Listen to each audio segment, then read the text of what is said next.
ce que je sais par cœur,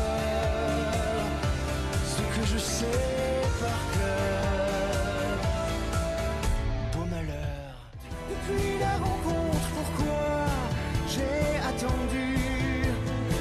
Plus rien ne compte. Depuis la rencontre, je ne veux rien de plus. L'honneur ou la honte, de toi je te montre ton étoile apparue.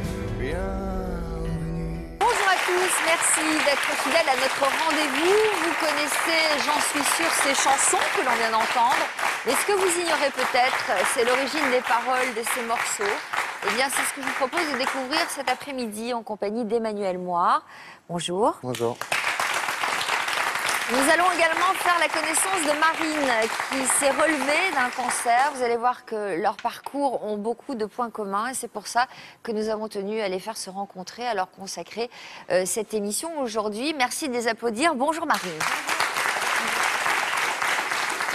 À leur côté, Yvonne Poncet-Bonisol, notre psychologue, est avec nous. Vous pouvez l'applaudir aussi. Merci. Bonjour Yvonne.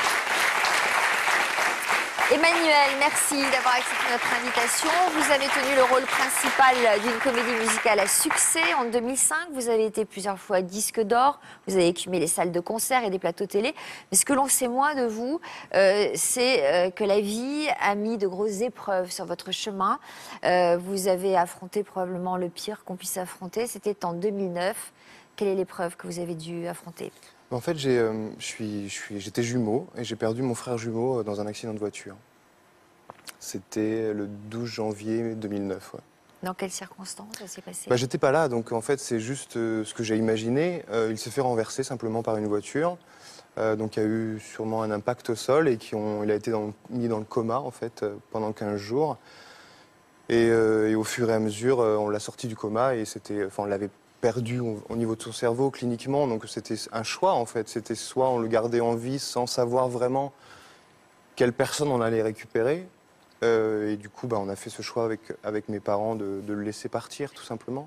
Vous gardez quel souvenir de ces semaines qui ont suivi l'accident ? Moi j'ai plus de souvenirs le jour où je suis allé là-bas pour prendre cette décision justement de le laisser partir où je me souviens d'avoir eu un moment avec lui dans la chambre et de l'avoir tenu la main, avec le corps qui était encore chaud, du coup, parce qu'il était encore vivant. Puisque je me souviens justement après, quelques jours après la cérémonie, de lui avoir aussi tenu la main, mais il n'était plus là, donc le corps était froid et ça m'a vachement marqué, ça. Mais et après ces moments-là, en tout cas cette première année a été très particulière, parce que c'est une année où en fait, moi j'ai survécu. C'est-à-dire que je ne crois pas avoir eu la force de faire autre chose que de me maintenir en vie, moi. Vous vous ressembliez tous les deux ? Pas vraiment, on était faux jumeaux. Enfin, on avait des traits de ressemblance quand même. On avait les mêmes yeux, on avait forcément des traits en commun. Mais on ne pouvait pas nous confondre. Vous étiez très fusionnels ? Alors, il y a eu plusieurs périodes. Parce qu'on était jumeaux, mais faux jumeaux. C'est-à-dire qu'on était dans une poche différente. Mais je suis quand même venu au monde, contrairement à la majorité des gens, à deux. C'est-à-dire que c'est quand même quelque chose qui a dirigé ma vie et qui la dirige encore, même si maintenant je la construis autrement.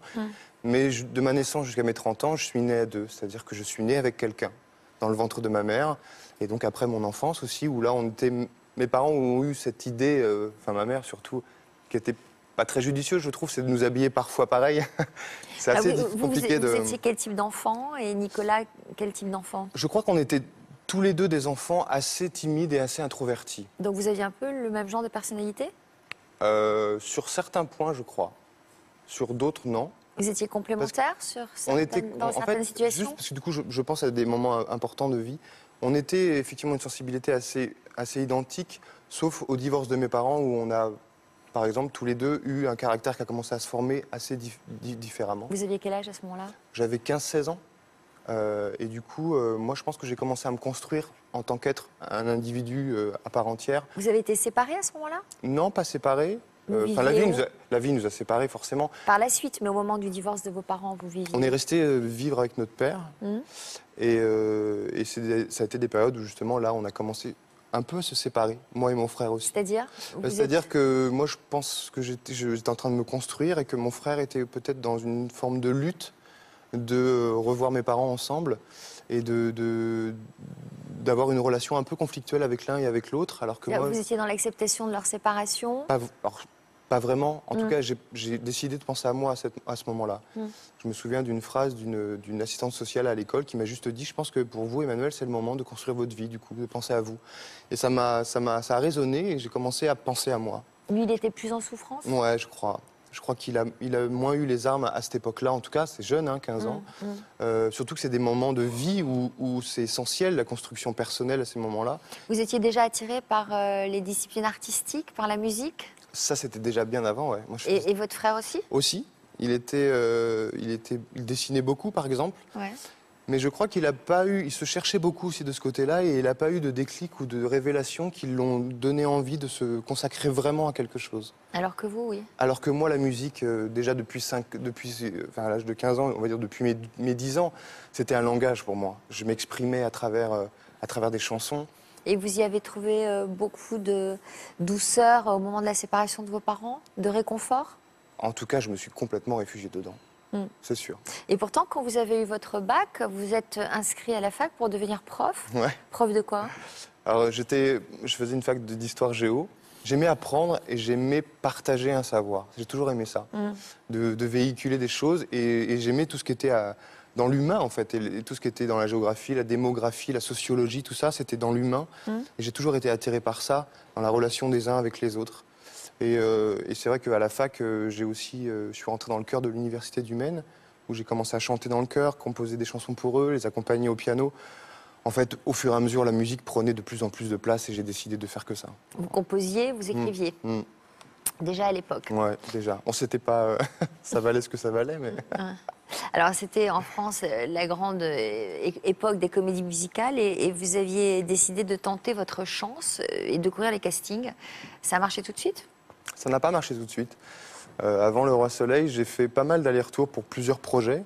Ça ne l'a pas fait sur ces spectacles-là. Mais par contre, ça l'a fait parce que j'ai fait une vraie rencontre avec Bruno Berberes, qui est un directeur de casting, qui m'a aussi du coup casté sur Le Roi Soleil quelques années après. Dov Atia vous remarque et vous choisit. Comment vous avez vécu ces débuts fulgurants? Ça a été un triomphe, cette comédie musicale. Ça a été un triomphe, ça a été d'un coup, en fait, ça a été un basculement. C'est-à-dire que je suis passé dans une vie rêvée, de ce que je pouvais voir, ce que je pouvais imaginer, à la concrétisation de mes désirs. Je crois que c'est aussi le but quand on travaille, c'est qu'à un moment, il y a une récompense. Enfin, je le pense comme ça, moi, en général, c'est que les choses n'arrivent pas comme ça par hasard. C'était du travail, et ce jour-là, c'était mon rendez-vous, c'était le moment, et ça a basculé. Ça n'a pas été sans mal, parce que... Vous aviez quel âge, vous? J'avais... c'était en 2004, donc, disons, j'avais, je sais pas, 24 ans. 24. C'était à l'aube de mes 25 ans, ouais. Ouais. Donc, vous n'aviez pas galéré très longtemps, quand même?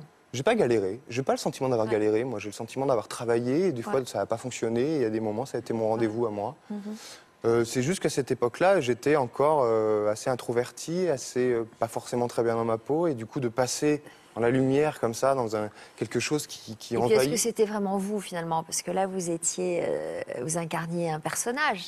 Alors déjà, incarner un roi, c'est abstrait quand même.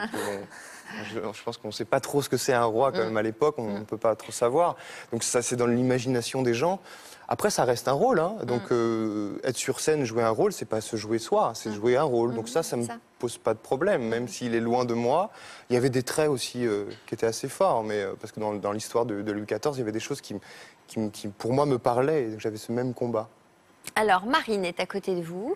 Bonjour Marine, rebonjour. Alors Marine, vous avez 25 ans, vous sortez tout juste d'un cancer du système lymphatique. Nous avons choisi de vous recevoir aux côtés d'Emmanuel, car vous partagez la même passion que lui pour la musique et pour le choix, et vos histoires se répondent. Votre carrière de chanteuse n'a pas du tout débuté de la même façon que celle d'Emmanuel. C'est un concours de chant en Chine qui vous a révélé. On vous voit chanter en mandarin sur ces images. Alors, c'est quand même un drôle de truc d'aller chanter en Chine. Vous avez des origines chinoises? Qu'est-ce qui vous a conduite là-bas? Pas du tout. En fait, j'ai tout simplement commencé à étudier le chinois à l'université, à Toulouse, dans ma ville. Par curiosité, j'avais envie de me lancer un défi. Donc c'est compatible avec l'accent toulousain, le il y a des chinois? petites choses, les eng, les ang, tout ça. Et en fait, tout a commencé parce que j'étais sélectionnée pour participer à un concours de culture chinoise, donc de langue et de culture chinoise. Et c'était en fait un petit peu comme le système des Miss, mais par rapport aux Chinois. Donc c'était régional, puis national, puis mondial. Ouais. Et donc la Coupe du Monde se déroulait en Chine. Et j'ai eu la les chance critères de sélection, de bien par les pratiquer Chinois, la langue connaître la Chine, voilà. et d'être jolie ou rien à voir? Rien à voir. Non, c'était vraiment la connaissance de la Chine, faire un petit peu aussi le show en chinois, tout ça. Et donc c'est à ce moment-là que j'ai commencé à chanter en chinois. J'ai appris des chansons pour cette émission. Mais quoi, des chansons de tradition chinoise Voilà, des chansons traditionnelles, de l'opéra Par chinois. exemple, vous pouvez nous en redonner un petit Oui. quelque chose? Ah, c'est très étrange pour les oreilles françaises. Allez. 驸马爷经常看望向上写着新三年大三十岁他整个的唱驸马郎姐姐我马皇上回湖南儿 Magnifique. C'est beau. Ah, c'est super beau. C'est très particulier. Ça alors, Emmanuel? C'est beau, je trouve. Ouais. Alors, c'est vrai C'est qu'on n'a pas de repères, parce que du coup, je pense que même dans les sons, dans la musicalité, c'est très différent, mais c'est C'était très beau. difficile à apprendre pour Ouais, moi c'est parce ça. que c'est pas la formule qu'on connaît A, B au niveau des phrases musicales, mais c'était intéressant, très intéressant. Bon, en tout cas, vous avez été sélectionné pour aller chanter là-bas Voilà. et voire même participer à une émission de télé. Oui, donc ce qui s'est passé, c'est quand j'ai chanté donc, à la télé pour cette compétition de chinois. Donc j'ai chanté en chinois et je me suis fait repérer par un agent très connu là-bas, en fait, qui m'a dit ben écoute, on va lancer ta carrière en Chine. Donc moi, j'avais 22 ans. Je savais pas trop à quoi m'attendre et en fait, ça a été complètement fou. Et en fait, avec mon agent de l'époque, on m'a inscrit à la Nouvelle Star en Chine. Donc Ah ouais. j'ai fait la Nouvelle Star chinoise. Ah bon? Ouais. Et ça a autant enfin, c'est d'avoir encore plus de retentissement que chez nous, vu le nombre de Chinois en Chine. C'était incroyable. Je me rendais pas bien compte en fait. Ouais. Je voulais pas me rendre compte que c'était beaucoup trop pour moi. J'étais pas une vraie chanteuse. Je chantais dans ma famille, dans ma salle de bain. On me disait que j'avais une jolie voix, mais c'est vrai que j'avais jamais pensé à devenir chanteuse. Donc du coup, c'était ma chance. Un petit peu comme disait Emmanuel, c'était mon rendez-vous. Alors donc, ça a été quoi? Une vie de star incroyable là-bas? Ouais. Les avions, les hôtels? C'était fou. Oui, c'est exactement ça comme on peut se l'imaginer. D'abord, j'ai fait la Nouvelle Star. Ouais. J'ai eu la chance d'arriver jusqu'en finale. Moi, j'ai travaillé dur aussi pour ça. Ouais. Et à partir de là, ça a décollé. C'était vraiment des plateaux tout le temps, des tournées, des stades. Donc tout vous le temps habitiez sur la là-bas? route. Vous aviez quoi? Oui. Un appartement? Ouais, j'ai habité à Pékin Ouais. et j'étais très souvent en tournée, donc dans tout le pays. Et la Chine, c'est très grand. Donc voilà. Vous avez passé combien de temps en fait là-bas? 2 ans. 2 ans. Ouais. C'est une bonne expérience? Ouais, c'était C'est magnifique. très différent de chez nous. Ça n'a rien à voir. Ça n'a rien à voir. Ça n'a absolument rien à voir. Qu'est-ce que vous diriez de ce que vous avez connu là-bas? C'est quelle ambiance générale? Je dirais qu'avant, on parlait de rêve américain et maintenant, on peut parler de rêve chinois. Ah ouais. C'était incroyable. Il y a beaucoup de monde. Ouais. Donc, un stade, ça ne représente pas grand-chose pour eux. Enfin, mais pour moi, c'était énorme. Avoir un stade qui crie mon nom. Un stade de combien de personnes? Un stade je de sais pas, France? Plus grand. Plus grand que le Ouais. stade de France. C'était fou. En plus, c'est une Française qui chante chinois, Oui. donc du coup, pour eux, ça devait être aussi... Oui, c'était très exotique. Ouais. Ouais, c'est ça, en Ouais. fait. Ça devait être assez attirant pour eux, du coup. Ah oui, ça leur plaisait beaucoup. Le fait que je parle leur langue, le fait que je chante en chinois, que je sois... Puis t'as un physique Voilà. différent du leur, quoi, Oui, aussi. totalement, ouais. Totalement. Et alors, la célébrité, sur vous, vous étiez très jeune. Comment vous avez vécu tout ça? Bah, curieusement, j'étais assez détachée, en fait. C'est arrivé tellement vite. C'est arrivé, je sais pas, moi, je suis arrivée en Chine en septembre. En novembre, je faisais la Nouvelle Star. Donc, c'est vrai que c'est arrivé tellement vite que je me rendais pas compte. Je me rendais pas compte du tout. Vous pensez que vous l'auriez vécu différemment si ça vous est arrivé en France? Sûrement. Si vous aviez Sûrement. vécu cette surexposition en France? Sûrement, déjà, je suis française. Donc, j'aurais sûrement vécu la chose différemment. Là, c'était en chinois, c'était pas ma langue. Je parlais chinois, mais j'étais pas non plus au début bilingue. Donc, c'est vrai qu'il y avait plein de moments de difficulté par rapport à ça aussi. Et c'est très formateur, très formateur. Emmanuel, vous l'avez vécu comment, vous, cette soudaine reconnaissance du public après Le Roi Soleil, cette célébrité incroyable qui arrive, qui survient comme ça? Moi, je crois que ça m'a perturbé quand même beaucoup. C'était assez violent au départ. Et je pense qu'il m'a fallu pas mal de temps pour avoir le recul nécessaire et le discernement nécessaire en me disant, parce que j'ai jamais été forcément attiré par la célébrité, c'est mon métier qui m'a amené à ça, et que du coup, j'étais pas préparé. On n'est pas vraiment préparé en fait à Et ce qu'est-ce genre qui a de été choses. difficile à vivre?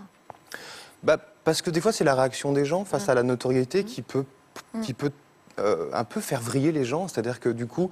Parce que Vous avez eu peur de passes perdre pied? Comme j'étais quelqu'un de réservé et que dans la rue, je pouvais pas du coup prendre le métro ou faire mes courses sans qu'on me dise est-ce que je peux prendre une photo avec vous. Moi, j'arrivais pas à me positionner face à ça. Je me sentais un peu violenté, quoi. Agressé. Ouais, pas agressé, parce que les gens ne m'ont jamais vraiment agressé. Et moi, je le prenais comme une agression. C'est vrai qu'il... Alors aujourd'hui, c'est différent, heureusement, au bout de 10 ans que j'arrive à le gérer d'une autre manière. Mais Et à cette votre époque-là... famille, votre frère, comment ils ont vécu tout ça? Alors, il y a eu plusieurs phases. Moi, je crois que ça m'a un petit peu agacé en famille, parce que je me souviens parfois, ma mère va m'en vouloir, mais parce qu'à Noël, je me souviens du premier Noël, suite au Roi Soleil, du coup, il y avait les clips qui passaient à la télé, et je me souviens, à Noël, il y avait la télé en fond, et qu'à un moment, il y a le clip du Roi Soleil qui passe, et ma mère dit à tout le monde, on se tait et on regarde le clip du Roi Soleil. Et moi, ça pour moi, c'était... je sais pas si c'était particulier, parce que j'avais l'impression d'être dans ma famille, mais en même temps d'être devenu quelqu'un d'autre. Et moi, je m'accrochais, non, je veux pas devenir quelqu'un d'autre. Donc personne fait ça. Enfin, alors c'était particulier à exprimer aussi. Du coup, avec ma mère, des fois, c'était un peu violent. Je dis, mais qu'est-ce que tu fais? Alors, à l'époque, vous aviez été suivi par nos caméras alors que le public venait de vous découvrir. C'était en 2005 pour une émission qui s'appelait Cher Journal. Et dans l'extrait que nous avons retrouvé, vous parlez à votre frère au téléphone. Donc, c'est vous qui décidez. Je voulais vous proposer de revoir ces images. Est-ce que ça vous ferait plaisir? Est-ce que ce serait trop difficile à supporter? Je m'en souviens pas, mais allons-y. On va entendre votre frère. C'est aussi une manière de dire qu'il est toujours là. Je m'appelle Emmanuel Moire, j'ai 25 ans, je suis originaire du Mans et la chanson est mon langage depuis tout petit. Aujourd'hui, on a présenté pour la première fois des extraits du spectacle au Théâtre du Châtelet devant 1500 invités. J'ai terriblement mal dormi la nuit dernière, mélange d'excitation et de peur. J'attends ce moment depuis longtemps et j'ai beaucoup travaillé pour préparer cette soirée. Il faut que je sois au rendez-vous. Dans le public, il y aura surtout des journalistes et aussi mes parents. Il n'en manquera qu'un, Nicolas, mon frère jumeau. Il est retenu au Mans par son travail. Il m'a appelé ce matin pour me réconforter. Sinon, toi, ça va? Bah écoute, je suis un petit peu angoissé là. Ça allait hier, là. Enfin, toutes les répètes, ça allait. J'étais assez confiant, mais là, C'est quoi? C'est pas par rapport au spectacle que tu vas présenter, c'est plus par rapport... un peu de tout, quoi. Cette journée, je pense qu'elle va être assez chargée, en fait. Voilà. C'est peut-être aussi par rapport à l'image devant papa, maman, ça? Ça, non, en fait, je suis fier, je suis content, en fait, qu'ils voient. Pour moi, c'est, tu sais, la boucle est bouclée, là. Ouais. Tu vois, pour moi, c'est un symbole, en fait, qu'ils viennent voir ça ce soir. Ouais, bah... Je te rappellerai je vais y aller, parce qu'il est 10h15, et je crois que j'ai un taxi qui m'attend. Et sinon, je vais être en retard. Vous étiez du genre à vous appeler tout le temps, tous les deux? Non, plusieurs pas tout fois le temps, par mais jour c'est... Excusez-moi, c'est un peu... ça me rappelle quelque chose du coup de très fort, c'est que dans nos conversations, il était aussi toujours très connecté à l'humain, parce que du coup, il pose pas beaucoup de questions, mais c'était... D'accord, c'est le spectacle, donc pour lui, effectivement, bon, il était loin de ça, mais il se rendait bien compte que c'était particulier. Mais la question qu'il pose, c'est peut-être parce que ça va être juste devant papa et maman. Je trouvais que c'était assez fort, aussi notre relation qui est sur les valeurs, qui est sur l'humain aussi, du coup. Comment vous faites aujourd'hui pour combler le manque laissé par Nicolas? J'imagine qu'il y a ce qu'on appelle un là, travail. c'est particulier parce que du coup, là, c'est vraiment un souvenir en plus d'une période très forte quand même par rapport à ce projet qui a déclenché beaucoup de choses dans ma vie. Donc c'est vrai que il y a une double émotion, il y a plein de choses. Après, aujourd'hui, par rapport à mon frère qui n'est plus là, ça fait 6 ans. Il y a eu les 2-3 premières années, je pense qu'il m'a fallu vraiment 3 ans pour commencer, je pense, à faire un travail de deuil. Au début, je n'avais pas conscience. Aujourd'hui, au début, vous étiez quoi? Vous étiez en colère? Vous étiez sidéré? Vous étiez choqué? Vous étiez... J'ai pas eu la chance, en plus, que c'est arrivé à une période de vie où tout s'est écroulé dans ces moments-là, aussi bien personnellement que professionnellement. Et donc, d'un coup, j'ai eu un amalgame de choses, plus ça qui est venu complètement tout faire exploser. Et du coup, j'avais beaucoup de colère, ouais. Au début, j'ai eu beaucoup de colère. De ne pas comprendre pourquoi tout ça m'arrivait. Et en plus de perdre mon frère, pourquoi lui...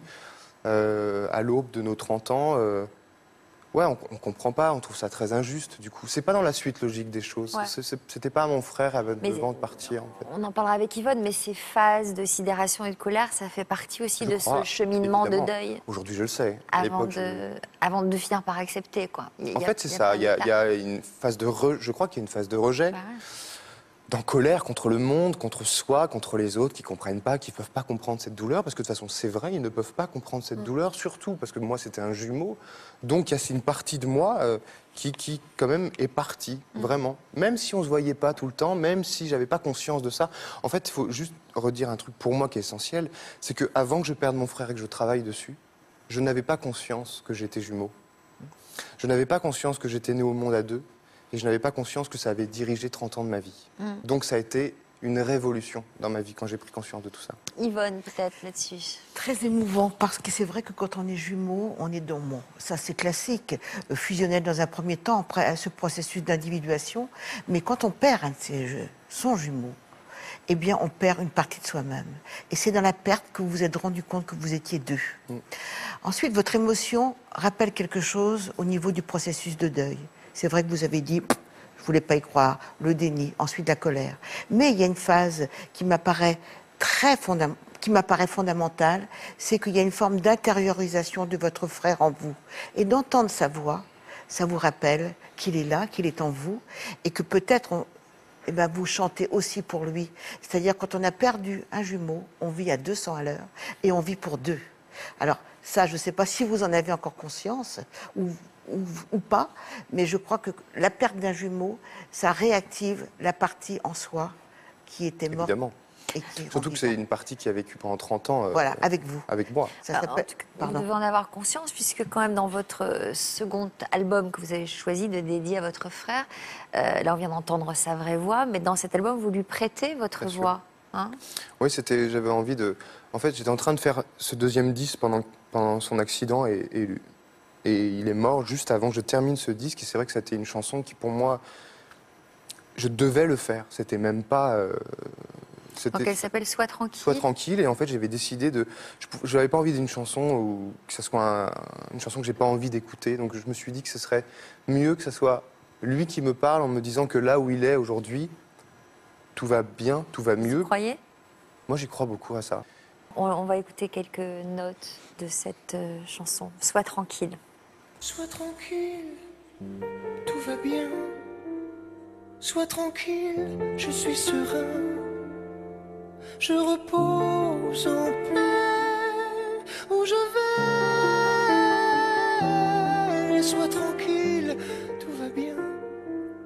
Sois tranquille et sois certain. Où que tu sois, je veille sur toi. Mon frère. C'est beau. Je trouve que votre voix est un peu plus aiguë que d'habitude. Elle est surtout très légère, ouais. Hein? Mais je pense que... Alors après, on écoute qu'un passage, là, c'est la fin de la chanson. Il y a tout un passage où ça monte et c'est beaucoup plus lyrique et la voix est beaucoup plus épaisse. Là, effectivement, il y a une espèce de fragilité, de fin, qui, effectivement, est un peu aiguë et un peu légère. Mais sur ce disque, parce que ça fait quand même donc, 2 disques après, aujourd'hui, je chantais pas de la même manière aussi. Alors vous avez dû être triste que le succès ne soit pas au rendez-vous de cet album. J'étais déjà triste en fait Ouais. à cette époque-là. Non, mais Donc ça a dû en... oui, ça en a rajouté un peu. Ça en a rajouté Mais un sincèrement, face au deuil de mon frère, le non-succès d'un disque, Ouais. c'est vraiment très Relatif, secondaire. bien Quoi. sûr. Ça m'a pas aidé, mais au fond, ça m'a pas aidé à l'époque. Mais au fond, Et ça m'a peut-être aidé aujourd'hui parce que... Ça vous a obligé à une remise en question. Exactement, c'est ce que j'allais dire. C'est que de toute façon, à cette époque-là, du coup, tout s'est écroulé et rien ne fonctionnait comme je voulais. Et face à la fin de quelque chose, à quelque chose qui meurt vraiment, j'ai pris conscience qu'il y avait autre chose qui prenait vie et qui commençait. Et je me suis du coup focalisé sur ça, en fait. Alors c'est passé par un coming out, comme on dit. Vous avez révélé votre homosexualité. Je sais pas si c'est lié. J'ai pas, en fait, Je sais pas, Yvonne. Être vraiment complètement soi et offrir à l'autre et lui dire « je suis celui-là, ne vous méprenez pas ». C'est-à-dire faire son coming out, ça vient souvent avec une grande douleur, parce que dans la grande douleur, il y a une forme de tendresse vis-à-vis de soi. Toutes les émotions ont une allure tendre, enveloppante, et même vis-à-vis des autres, il y a une forme de tendresse, on l'enveloppe. Et je crois que le coming out fait partie de ce processus de deuil. Alors je me reconnais parfaitement dans ce que vous dites, parce que c'est vraiment ma manière de procéder à l'époque, et encore plus aujourd'hui du coup. Mais c'est vrai que c'était pas aussi flagrant quand ça s'est passé tout ça en même temps. À l'époque, c'était pas aussi flagrant. Je sais pas si c'est un lien. Ce qui est sûr, c'est qu'à cette époque, j'ai décidé de toute façon de ne plus être quelqu'un d'autre ou de ne plus me faire passer pour. Et donc effectivement, c'est quand même lié. Hein. Oui, c'est Pardon, lié, mais non, c'est parce que cette démarche me paraît toujours étrange de dire que voilà, j'ai une sexualité différente des autres, donc je dois le dire à mon père, à ma mère et aux gens. Est-ce quand on est comme tout le monde, c'est-à-dire plutôt hétérosexuel par exemple, d'aller frapper ses parents et dire voilà papa, ben, j'aime les femmes. Non, on fait pas ce truc-là. Donc c'est pour ça que ça me paraît toujours étrange de devoir faire quelque chose pour montrer aux autres qu'on est peut-être différent de son voisin. C'est toujours ça. À l'époque, j'étais très... Mais cette différence, vous l'avez déjà pressentie très petit. Ça, c'est sûr. Parce que vous dites que vous vous remettez en question, vous êtes individualisé, vous vous êtes différencié. Donc je crois que cette sensation d'être différent des autres a amené à une forme de questionnement, mais tout le temps sur vous, sur l'humain, pourquoi. C'est très jeune quand même. Pardon ? Ça lui arrivait très jeune. Très jeune, ces questionnements. Normalement, c'est des questions qu'on se pose en milieu de vie, par exemple. C'est vrai. Hein, c'est vrai, je suis c'est d'accord. vrai. Vous êtes... Mais j'ai été un enfant... en recherche, tout le temps. de réponses très tôt. Mais d'ailleurs, toutes mes lectures, je ne lisais pas beaucoup de romans, je lisais des livres sur le développement personnel, sur... À quel âge? À 5 ans? Non, pas à 5 ans. Vous étiez un peu précoce ou pas? Non, pas à 5 ans. Non, je pense que, ouais, dans l'adolescence, déjà, j'étais très attiré par une certaine forme de construction personnelle. Oui. Et par le pourquoi. Toujours, c'est toujours récurrent, ce questionnement sur vous, sur qu'est-ce que je vais faire, mais aussi, parallèlement, toujours en projet et dans des rêves. Et c'est ce qui fait de vous une personnalité résiliente. Je veux dire que on ne peut, et puis vous les éliminez autour de vous tout ce qui pourrait fragiliser votre questionnement et votre avancement et la réalisation de votre projet. Vous restez sur le bord de la route, vous éliminez, vous faites vite le tri. Bah, en fait, je pars toujours de ça, mais je l'ai senti très fort et je le ressens encore plus aujourd'hui. J'aime le mouvement. Oui. Et j'ai aucun problème à mettre fin à quelque chose si je ne suis plus en accord, parce que mon évolution m'emmène quelque part, et avec des gens, avec des événements, avec des lieux, avec des projets. J'ai aucun problème à arrêter quelque chose, parce que je sais que quelque chose d'autre commence. Et j'aime le mouvement, alors que ça peut faire flipper parfois. On a peur de l'inconnu et on veut contrôler les choses et on reste dans nos petits... Là, vous aimez le mouvement, mais vous aimez aussi l'instant présent et vous savez vous poser, ou vous êtes dans la fuite, toujours en mouvement? Mais c'est pas contradictoire tout ça. Non, pas du tout, mais à condition de savoir se poser un peu. Et je crois que ça donne plus encore de l'importance. Quand on aime le mouvement, on sait, je pense, apprécier le présent. C'est-à-dire que, par exemple, aujourd'hui, j'apprécie ce moment, même si c'est très émouvant, même si ça me demande de parler de choses aussi fortes. Et... Bah, nous aussi, on l'apprécie beaucoup, en tout cas. Mais c'est vrai, parce que j'aime ces moments de vie et d'échange. J'aime vraiment l'humain là-dessus. Est-ce que vous échangiez avec votre frère à propos de votre homosexualité? Il était au courant. Je pense que c'était une des premières personnes à être au courant. Et lui? Oh, ça le faisait marrer. Non, mais lui, il était hétéro? Ah oui, il était hétéro, complètement. Ouais. Oui, oui. Ouais. Non, lui, ça... Vous en avez parlé avec lui à quel âge? Très tôt? Ouais, très tôt. J'ai pas une période précise ou d'âge précis, mais très tôt, il l'a su. Ouais. Je me suis vraiment confié assez rapidement auprès de mon frère. Ouais. Et pourquoi ça le faisait marrer? Parce qu'en fait, lui, comme c'était pas sa sexualité, donc il était curieux comment ça fonctionne. Puis à l'époque, je vais pas vous faire un dessin, mais non, puis à l'époque. On est jeune quand même par rapport à sa sexualité aussi, donc non en fait. Je sais pas, vous aviez quel âge quand vous en parliez? Je sais pas, j'avais peut-être 5 ans. Non, mais pourquoi 5 ans toujours? Je sais pas, parce que vous m'avez l'air précoce. Oui, j'étais un enfant précoce, ça c'est sûr. Mais tout ne s'est pas passé à 5 ans quand même. Alors Marine, vous étiez vous aussi précoce dans votre genre, hein, puisque vous avez été une grande chanteuse hyper connue en Chine à l'âge de 22 ans, c'est ça? Ouais, c'est ça. Et donc vous nous disiez que cette vie de star, de super vedette a duré quoi, 2 ans? 2 ans à peu près, c'est ça, ouais. Donc en 2014, vous étiez en pleine gloire, avec un emploi du temps surchargé, avec quand même une sacrée ombre au tableau. Vous commenciez à vous sentir tout le temps fatiguée. Racontez-nous ce moment-là. Ça faisait déjà plusieurs mois que je me sentais pas bien. Je toussais, j'étais fatiguée, j'avais mal partout. J'avais des problèmes qui se suivaient, en fait. Dès que je guérissais de quelque chose, j'avais une autre maladie qui venait. Et tous les médecins chinois me disaient ah, mais vous avez vu la vie que vous avez, vous êtes tout le temps en tournée, vous faites la fête, parce que c'est vrai que j'étais très fêtarde. Je le suis encore d'ailleurs. Et ils m'ont dit non, mais reposez-vous, reposez-vous. C'est simplement votre mode de vie qui vous fatigue, parce que nous, on trouve rien. Mais vous avez fait des analyses? Voilà, je faisais des analyses, oui, mais en fait, le type de cancer que j'ai eu ne se voyait pas. Il se voyait seulement à l'image, quand on voyait une tumeur, en fait.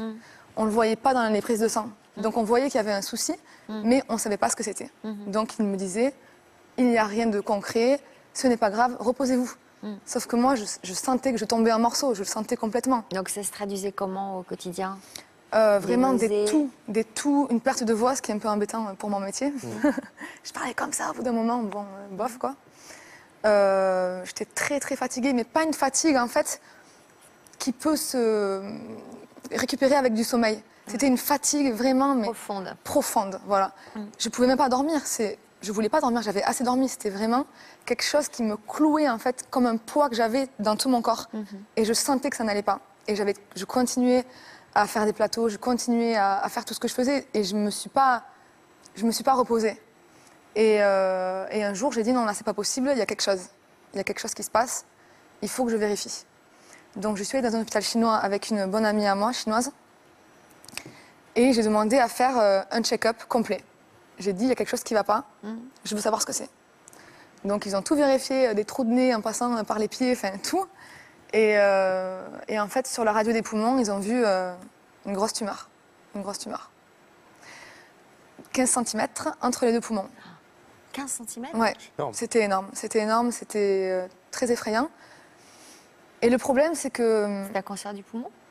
Non, un lymphome, système lymphatique, donc au niveau des ganglions entre les deux poumons. Mais c'était tellement énorme que mon poumon gauche était en souffrance et mon cœur était en détresse. Donc c'était vraiment sur la ligne, quoi.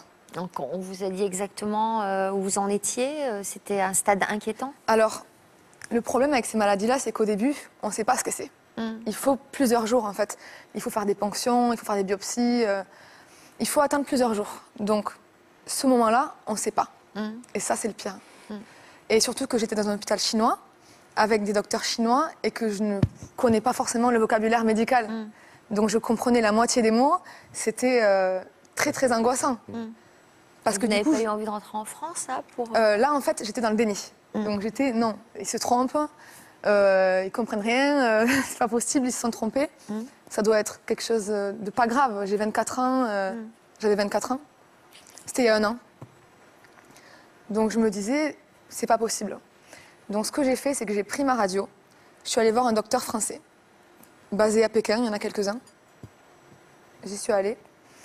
Et là, elle m'a calmée tout de suite. Elle m'a dit, non, mais là, vous rentrez tout de suite en France, ce soir. Oui, mais non, je peux pas, j'ai ça à faire, mes affaires, tout ça, mes meubles. Non, là, vraiment, vous rentrez en France ce soir, tout de suite. Donc, c'est ce que j'ai fait. J'ai fait une petite valise, et puis je suis partie en France, directement à l'hôpital. Et là, c'était vraiment très, très dur. À Toulouse, voilà, donc dans ma ville natale. J'avais besoin d'être avec mes amis, ma famille. Là, je comprends. Donc voilà, et là, c'est vraiment le pire, en fait, parce que je ne savais pas ce que j'avais. Donc ça aurait pu être un cancer du poumon, ça aurait pu être un cancer des ganglions, ça aurait pu être, je sais pas, tout. Je m'imaginais tout et n'importe quoi. Vous saviez que vous aviez un cancer? On savait pas, non.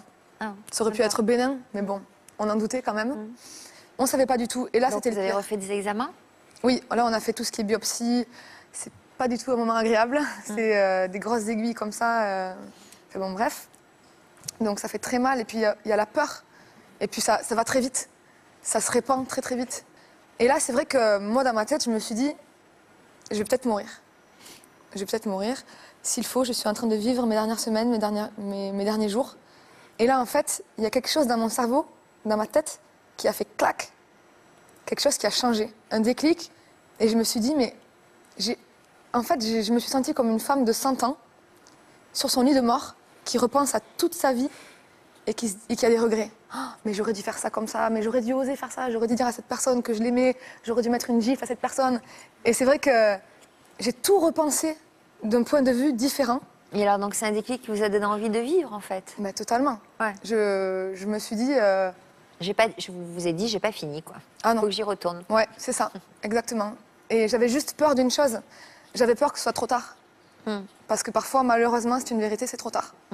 Et je me disais, s'ils me disent qu'il y a 1% d'espoir, je le prends et je survis et je le fais. Mais touchante, hein. C'est une sacrée volonté. En fait, je suis forcément, parce que je suis un exemple parmi tant d'autres, mais je suis fasciné par les gens qui d'un coup ont la force de se relever et d'affronter les épreuves et de rester debout. Et ça me touche. Moi, c'est une thématique qui me touche encore plus aujourd'hui, forcément. Bah ouais. Et je me reconnais beaucoup en vous parce que c'est vrai que la musique m'a énormément aidée. Il y avait des moments où le cancer, c'est une très très grande souffrance. On n'en parle pas beaucoup, mais c'est une très grande souffrance physique. Le corps souffre énormément. Et à ce moment-là, il n'y a rien qui peut nous aider. La seule chose qui m'a aidée, c'est la musique. Une musique que j'aimais, qui m'emportait loin. Qui vous emportait. Voilà, qui m'emportait loin et je me réfugiais dans les notes et C'était quoi ça m'a aidée. Il y en a plusieurs. Il y en a vraiment plusieurs. Plein de genres différents. Plein de genres différents. Parfois des voix, parfois des... Et c'est vrai que je pouvais pas parler parce que... Ouais, là c'était... Ouais. Là c'était... C'est dur, ouais. Le plus bas. J'ai tenu à prendre une photo parce que je voulais m'en souvenir, tout simplement. Et quand j'étais dans ces moments-là, comme ça, je me regardais dans un miroir et je me disais, mais c'est fou. T'étais en haut, ça fait 2 mois, et là t'es en bas. Comment vous l'expliquez, en fait, ça? C'est la vie. C'est la dure loi de la vie. Elle donne tout, elle reprend tout. On ne peut pas contrôler. On peut juste faire ce qu'on peut, nous, en tant qu'humble humain. Mais elle donne tout, elle reprend tout, mais on en sort différemment et plus fort. C'est ce que vous nous Après, montrez c'est un aujourd'hui. choix aussi, c'est un choix. Moi, j'ai choisi d'utiliser cette épreuve pour en ressortir grandi, tout simplement. Bah ouais. Mais c'est le cas, En fait, certainement. elle a raison sur... forcément, effectivement, nos histoires se répondent, évidemment, parce qu'il y a des choses, comme tu dis, tu parles de la vie, c'est des choses qui ne sont pas contrôlables. Il faut accepter ces choses-là. On ne peut rien faire. Par contre, les choses qui sont contrôlables, les choses dont on peut avoir un impact dessus, c'est comment on gère ça, qu'est-ce qu'on en fait. Et du coup, c'est ce que tu as fait. Tu as décidé de rester là et de prendre, même s'il y a 1% d'espoir, de les prendre. C'est ça qui est je trouve, intéressant. Parce que souvent, on a l'impression que la vie, elle dirige tout et c'est elle qui fait que c'est une fatalité. Non, on n'est pas obligé de subir. Non, effectivement. Les événements ne sont pas évidents comme ton histoire, mais du coup, là, ce qui est le plus fort, c'est ce qu'on en fait. Moi, ça me touche beaucoup, ça. Donc, vous êtes battu, vous avez eu de la chimio, vous avez eu des rayons. Ouais, je me suis battue On vous a pendant 8 mois. opéré, on vous a enlevé la tumeur. On n'a pas pu l'enlever, la tumeur, parce que c'était vraiment... Ça compressait le cœur, en fait. Donc, ils n'ont pas pu m'opérer. Donc, on a attaqué ça avec la chimio, mais... Elle a régressé? Oui, j'ai eu énormément de chance. Ça a marché. C'est-à-dire, elle a complètement disparu? Elle a complètement disparu. Au bout de 8 mois, il n'y avait plus que des résidus. Donc, voilà, c'est vraiment... Je suis en rémission.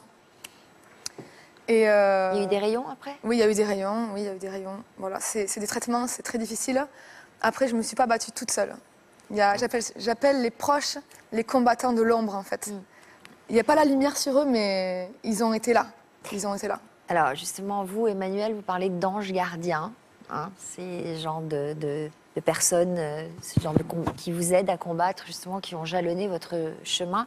2 d'entre eux ont accepté de répondre à quelques questions et ils ont surtout tenu à vous adresser un message. Vous êtes prêts? Oui. Allez, on regarde. C'est à Paris que nous avons rencontré Bruno Berberès, ancien manager d'Emmanuel Moir, et Dov Atia, producteur à succès qui vient de lancer sa nouvelle comédie musicale, Le Roi Arthur. C'est un garçon que j'ai beaucoup attendu parce qu'il avait envoyé un fichier son à l'époque. Puis je l'ai rencontré un jour, c'était en juillet, au métro Mode Piquet-Grenelle, il y avait un studio là, il est arrivé. Finally. Je me souviens du jour où je l'ai vu pour la première fois, c'était le casting du Roi Soleil.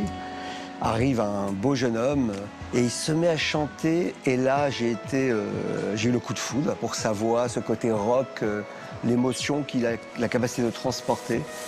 Et on s'est tous regardés, je me souviens, on s'est dit, c'est lui notre Roi Soleil. Il y a un mot qui le définit bien, c'est mystère. C'est un écorché vif, c'est quelqu'un de très sensible, quelqu'un de généreux, quelqu'un qui est à l'écoute des autres. Manu est totalement secrète. Manu a incroyablement souffert comme on peut souffrir quand on perd un frère. Je connaissais Nico pas très bien. C'était son jumeau. C'était son tout. Manuel, je l'ai vu traverser des périodes fastes, des périodes heureuses avec le Roi Soleil, le succès, le triomphe. Et après, je l'ai vu traverser des périodes difficiles. Je sais à quel point c'est terrible de perdre un membre de sa famille, mais un frère jumeau, je crois que c'est ce qu'il y a de pire. Ce qu'il a dû traverser, ce qu'il a dû subir comme épreuve, c'est inimaginable. Et il s'est relevé. Et je crois que Manu s'est réfugié dans la musique encore plus. S'il a envie de le chanter, s'il a envie de le danser, s'il a envie de le peindre, s'il a envie de le crier, de le hurler, c'est à lui, c'est son histoire.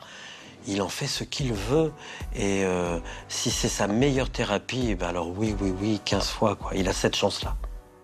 Rarement, une résurrection m'a procuré autant de bonheur. Parce que s'il y a quelqu'un qui le mérite, c'est bien Emmanuel Moir. Il n'y a pas de hasard dans le succès. S'il y a eu succès, c'est que les textes étaient sincères, que les gens étaient touchés par la sincérité. J'ai beaucoup d'affection pour Emmanuel Moir. Et je sais que si dans 5 ans, dans 10 ans, je fais encore ce métier, et il est toujours là, il a besoin de moi, je serai là. Je pense qu'il n'a pas fini de nous étonner, de dire des choses en tant qu'artiste. Et je suis vraiment très fier, si je peux me permettre, je suis vraiment très fier de son parcours, mais extrêmement fier. Le message que j'aimerais adresser à Emmanuel, c'est tu es arrivé quand tu as été toi-même. Eh ben, continue à être toi-même, n'écoute pas ce qu'on te dit, écoute juste ton intuition, sois vrai. Même si ça ne marche pas, c'est pas grave, mais au moins tu ne tricheras pas.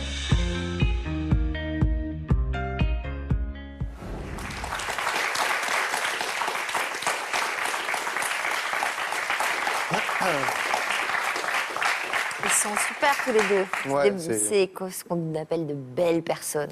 De belles rencontres, mais... Non, mais ils sont formidablement humains et sensibles. Bien sûr, mais c'est des gens comme Bruno et Dove qui m'ont aussi encouragé à continuer ce parcours humain, à être dans l'humain. Je suis un enfant depuis 5 ans comme ça. mais du coup, des rencontres comme Bruno et Dove ont aussi contribué à que je cultive ça. Et c'est super touchant parce que... On sent que ce sont des rapports vrais, quoi. Vrai, mais sans dire aussi que face à cette épreuve, donc on parle de résilience, mais on ne devient pas résilient sans un entourage. Évidemment. On ne se sort pas des épreuves sans être accompagné d'amis, de gens professionnels, de guides. Vous parlez de guides, d'anges. Ce sont ce qu'on appelle des tuteurs de résilience. Parce que pour arriver à traverser les épreuves avec beaucoup de difficultés, beaucoup de douleurs, parce que, comme disait Boris Cyrulnik, le bonheur ni le malheur ne sont purs. Dans le bonheur, il y a toujours de la détresse et dans le malheur, il y a toujours un petit peu de lumière qui vous permet de rebondir. Et je crois qu'on ne peut pas arriver seul à ce que vous êtes arrivé. Donc il faut vraiment vous parler des combattants de l'ombre et je crois qu'il faut un entourage et c'est important de le souligner. Alors Emmanuel, vous venez d'écrire un nouvel album. De quoi parlent vos textes cette fois-ci? Cette fois-ci je pense... J'essaye de me réinventer, mais je pense qu'on traverse toujours les mêmes chemins. C'est-à-dire que je crois que c'est un album aussi qui parle beaucoup d'humains, du coup. Là, de rencontre, j'avais décidé d'avoir un disque qui parle aussi de moi, parce que ça part de moi, mais aussi des autres, beaucoup. Donc, la manière d'être en relation aussi avec les autres. C'est pour ça qu'il s'appelle La Rencontre. C'est avant tout une rencontre avec soi. Je fais ça depuis que je suis tout petit, on en parle depuis le début de l'émission, donc je continue à le faire. Mais ce qui me pousse encore plus aujourd'hui à aller vers les autres, je pense que j'étais pas autant comme ça avant, et je pense que ça se voit encore plus dans ce disque, cet élan vers les autres et d'avoir besoin des autres, encore plus aujourd'hui. Je pense que là-dessus, on est... Tout à fait. Il y a plein de choses que tu dis où je me reconnais totalement. Plein de choses. On a vécu des épreuves différentes, mais on est passé par les mêmes chemins, je pense. C'est-à-dire ? Vous aussi, aujourd'hui, vous diriez ça, que vous avez encore plus besoin des autres, encore totalement. plus besoin de vous ouvrir aux autres ? Moi, ce que je fais, donc, je parle de la maladie sans tabou. Je garde la tête rasée pour, assumer. Et c'est pour en parler avec les autres. Et c'est dans cet échange avec les autres que je me retrouve aussi et que je me soigne aussi. Voilà. Comment ça va aujourd'hui ? Aujourd'hui, je suis en rémission. Ça fait 6 mois. Donc, la rémission, c'est-à-dire qu'il n'y a plus de traces de cancer dans mon corps. Mais c'est un petit peu entre deux eaux. Il y a une épée de Damoclès. Ça peut revenir comme ça peut ne pas revenir. C'est un moment de doute. Et puis c'est un moment aussi physiquement où il y a des jours où ça va, il y a des jours où ça va pas. Vous n'êtes pas encore tout à fait en forme. Vous êtes fatiguée par les traitements. Je suis fatiguée, j'ai encore des problèmes de santé, mais franchement, ça va quand même. Et les cheveux? Les cheveux, c'est un choix que j'ai fait. Déjà, j'aime beaucoup. Ça me Ça vous plaît, va très bien. c'est gentil. C'est vrai. C'est gentil. Ça me plaît, je trouve ça original. C'est différent, ça me plaît. Est-ce que quelque part, c'est quand même pour garder une trace de la maladie et Non, que les gens engagent la conversation là-dessus ou pas du tout? C'est pas du tout ça. Pour moi, quand je me suis rasé la tête, ce n'était pas un signe de maladie. C'était un signe, une prise de liberté. Oui. C'était, comment dire, je suis chauve, tout va bien. Et puis, on peut être chauve si on a envie de l'être. Il y a beaucoup, beaucoup de femmes qui se cachent et qui n'osent pas, ce que je peux tout à fait comprendre. Dans la société, c'est pas facile de se balader sans perruque, chauve, quand on est une femme. Mais comment vous l'avez vécu, vous, la perte des cheveux? Vous avez attendu de les perdre ou vous avez préféré vous raser avant? non, j'ai attendu de les perdre. J'avais des jolis cheveux longs, tout ça, et je les aimais beaucoup. Et pour moi, c'était difficile au début, c'était un chemin. Mais quand je les ai rasés, j'étais prête. J'étais prête à l'assumer et je l'ai vraiment pris comme une prise de liberté, une démonstration de ma force. Et j'ai aussi envie de dire au monde qu'on peut être différent, on peut se sentir bien comme ça, et on n'est pas obligé de se cacher si on n'a pas envie. De votre force et de votre authenticité, de vous avoir rasé les cheveux, c'est une manière de dire plus jamais je ne correspondrai à ce qu'on m'a demandé d'être. C'est-à-dire que je fais table rase de toutes les identifications, je veux ressembler à, je joue un rôle. Et bien ça, c'est terminé. Et ça plaît beaucoup à Emmanuel. Oui, parce que je l'ai fait aussi à une période de vie. C'est-à-dire qu'on parlait de l'album L'équilibre, le deuxième album, j'ai fait le choix de me raser la tête aussi. Et je pense que j'ai fait exactement ce que vous êtes en train de dire, la même chose. Et c'est à peu près à cet âge-là aussi, du coup, on a quand même quelques années de différence, mais du coup, on passe par, comme tu dis, les mêmes chemins. Ouais, pour moi, c'était un peu comme une deuxième naissance. Oui. Voilà. Alors, vous avez choisi de créer un blog et de parler de votre combat contre le cancer, en réalisant notamment cette vidéo. Je vous propose d'en regarder quelques images.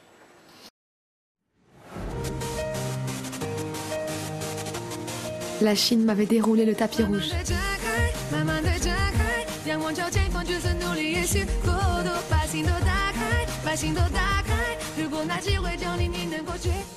J'étais jeune, aventurière, insouciante, populaire. Ma passion était mon métier.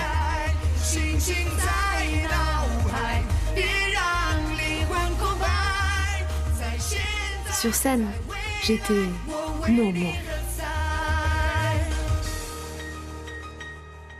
Mais ça, c'était avant.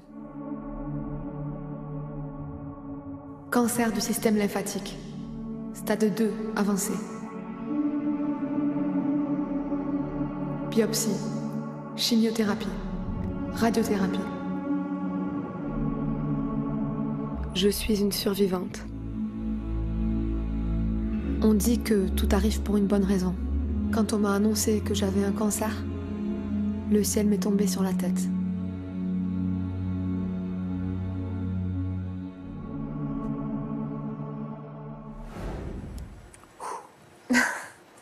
C'est fort, hein?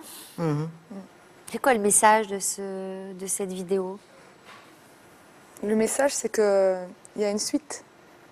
Voilà. On peut réussir, on peut tomber bas, mais on peut se relever et... Excusez-moi, je suis un peu émue. Il n'y a pas que vous, hein, là, en l'occurrence. S'il n'y a pas de mots, on peut faire appel à Alfred de Musset qui disait « Rien ne nous rend si grand qu'une si grande douleur ». Et ça, vous l'illustrez fort bien. Parce qu'on a oublié de dire qu'il y a beaucoup de créativité chez vous.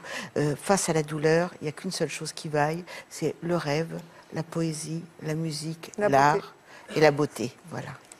J'essaie de transformer en fait toute la douleur que j'ai pu ressentir en quelque chose de beau, quelque chose d'utile. Merci. En quelque chose de beau, quelque chose d'utile, quelque chose qui peut aider les autres. Oui. Et c'est vrai que je reçois beaucoup de messages sur mes réseaux sociaux, sur mon site, sur mon blog, de femmes qui me remercient et qui me disent merci pour ce que tu fais parce que moi, dans ma vie, ça m'aide. Et j'arrive à accepter et j'arrive à avoir un peu plus d'espoir. Et ça, c'est ce que j'ai envie de faire maintenant. J'ai envie de raconter mon histoire, j'ai envie de parler pour toutes celles et ceux et celles qui n'arrivent pas peut-être à en parler, tout simplement. Voilà. Alors, vous le disiez tout à l'heure, vous n'étiez pas seule pendant cette période de chimiothérapie. Vos amis vous ont soutenu et quelque chose me dit qu'ils sont extrêmement fiers de votre combat. Regardez. Coucou Marine, bon mais on n'a pas pu être là pour toi aujourd'hui, mais on a quand même tenu à te laisser un petit message vidéo. Alors Marine, en 2 mots, guerrière et rayonnante. Courageuse. Admirable. Belle. Exceptionnelle. Déterminée. Et forte. Star et éblouissante. Charmeuse et talentueuse. Combattante et ambitieuse. Unique. Je t'aime Marine. On n'aurait jamais cru qu'il t'arrive une chose pareille, mais c'était une évidence pour nous d'être là pour toi. Et sache qu'on est fiers de toi, de ton combat, de ton parcours aujourd'hui. Et on peut vraiment dire aujourd'hui que tu es une sœur pour nous. On t'aime. Alors, qui sont-ils?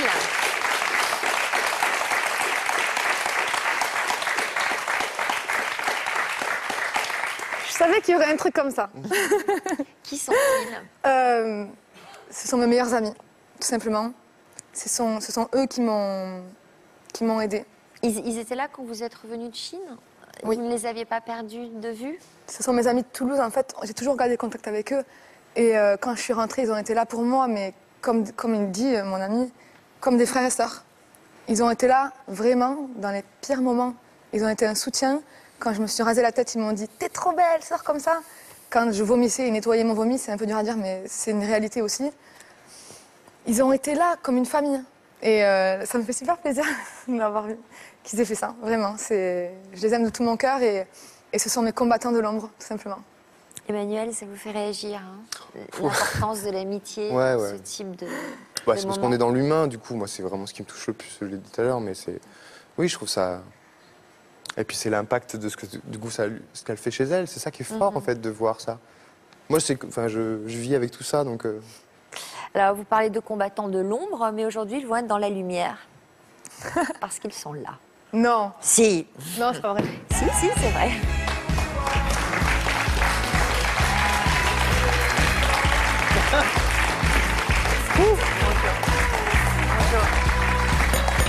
Bonjour. Bonjour.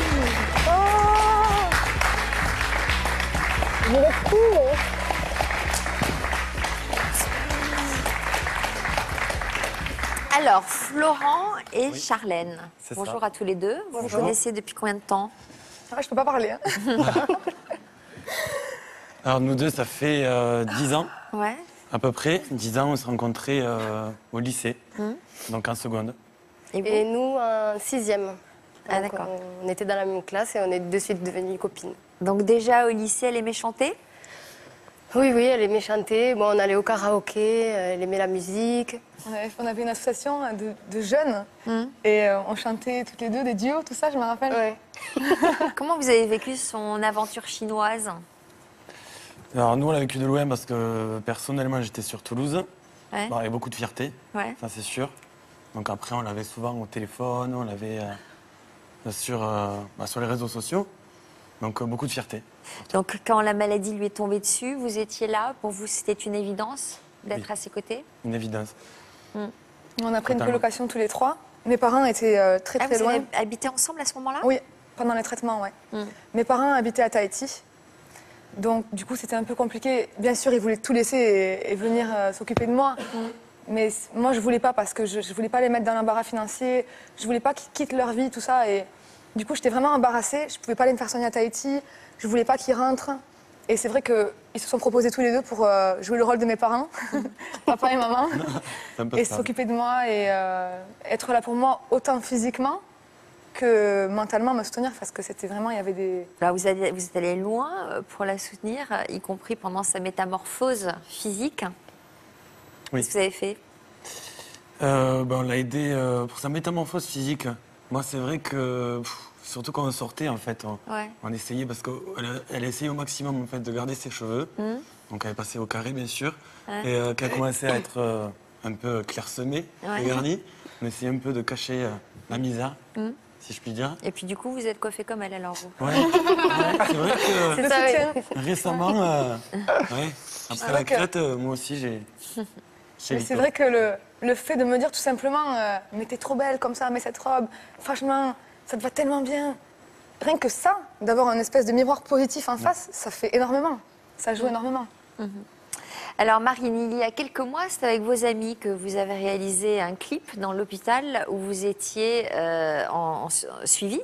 On vous voit chanter fièrement avec le crâne rasé. Ce sont les images que nous allons voir sur l'écran.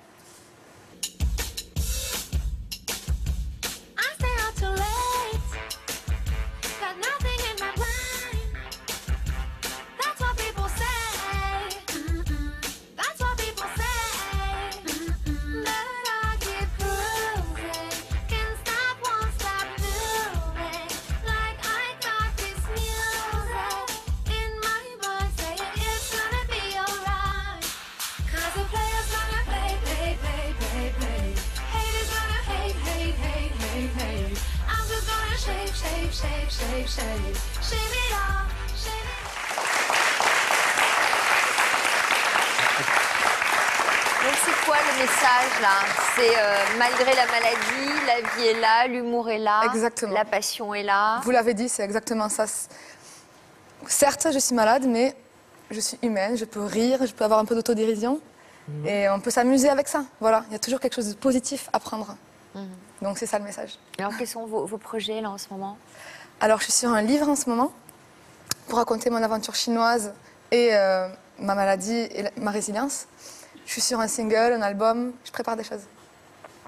Et c'est important pour vous? Ah, c'est très très important. L'art, ça m'a énormément aidée. J'ai envie de partager et donc c'est pour ça que c'est si important que ça pour moi. Et Emmanuel, les projets, donc il y a un disque qui vient de sortir, on l'a vu. Vous êtes content des premières ventes? Je suis très content. Je rejoins ce que dit Marine, c'est d'être dans l'action. Enfin, je crois on a toujours besoin du coup d'exprimer aussi ce qu'on ressent et je pense que c'est important de créer en fait, de sortir de soi et de continuer à être dans l'action, d'avoir des projets, de rêver, c'est super important je pense. Donc du coup je suis en plein sur ce disque mais il est déjà créé donc maintenant je vais en parler partout. Un projet tous les deux, pourquoi pas. Un duo tous les deux. Avec plaisir. Ce serait joli. Pourquoi pas. Ce serait une jolie boucle. En tout cas on aura plein de choses à dire je pense. Ça c'est sûr. Un commentaire d'Yvonne. Oui, vous êtes des êtres excessivement résilients. Enfin, je veux dire, on est plein d'admiration. Mais il y a quelque chose. Les armes de la résilience, c'est quoi? C'est ce que vous avez mis en œuvre l'humour, la créativité, la force, le combat. Jamais s'arrêter à des pensées négatives et savoir aussi trouver des appuis, des amis, des amants, enfin ce que vous voulez, une famille. Mais des amants, regardez. J'ai remarqué. Ah, pardon. Moi aussi j'ai des amis aussi, ils sont pas là. Mais vous savez naviguer, comme dirait Boris Cyrulnik, à travers les torrents avec brio et je crois avec art. Et vous êtes... Ils font du rafting, quoi. Ils font du rafting. Et les épreuves les a rendus encore plus forts et plus créatifs et surtout plus vrais avec eux-mêmes. Maintenant, vous n'êtes plus dans une forme d'identité qui ne vous convient pas, vous êtes avec vous, dans une vérité qui est la vôtre et dans une grande liberté d'être. Vous pouvez être je au sens propre. Je et je vieux. C'est une arme formidable de savoir qui on est si jeune finalement. Donc vous irez encore plus loin dans la création. En tout cas, merci pour ces belles expériences de vie que vous avez partagées avec nous. Merci d'être venu sur notre plateau. Vous avez rendez-vous sur le chat cet après-midi avec Marine, justement, pour poursuivre la discussion. Merci à vous pour votre fidélité. N'oubliez pas la rubrique Toute une histoire dans Version Fémina ce week-end. Et on se retrouve tout de suite avec un nouveau numéro de l'Histoire continue en compagnie de Bruno Madinier et Julien Cafaro. Merci à Yvonne. À tout de suite. Merci beaucoup. Merci. Top. Merci beaucoup. Bravo, merci. On va aller dans tout le monde. Dans quelques minutes, l'Histoire continue accueillera deux grands comédiens. Julien Cafaro a témoigné 1 an et demi après Bruno Madinier. Mais nous avons décidé de les réunir tous les deux sur notre plateau, car ils ont pas mal de points communs. Ce que je ressens quand je suis sur scène, ce sont les émotions du personnage. Là, je suis syndicaliste. Lundi prochain, je vais faire un avocat. Voilà, on saute d'un rôle à l'autre et c'est ça que je fais. Mais si le grand public les connaît déjà pour leur carrière d'acteur, ils sont en fait plein de surprises. À ce prix-là, financièrement, c'est trop cher. C'est pas la peine d'acheter, ça sert à rien. T'es plus en connexion avec l'ordinateur qu'en connexion avec le public.